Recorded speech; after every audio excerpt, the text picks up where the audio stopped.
kita hari ini melihat performa anak-anak yang sangat luar biasa.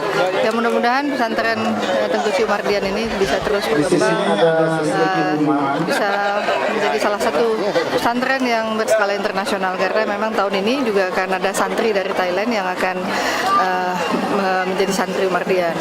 Ya ini mungkin awal sesuatu yang baik dan juga prestasi-prestasi yang diraih. Ya, kita tahu bahwasannya yang ikut tes ke Mesir, anak kita yang satu ini yang nilai terbaik untuk Aceh, yang berangkatkan ke Mesir, dan juga ada banyak prestasi baik di bidang juga olahraga, drum band dan sebagainya. Mereka kemarin juara umum ketika HUT Kemerdekaan Republik Indonesia di Janto, Pramuka.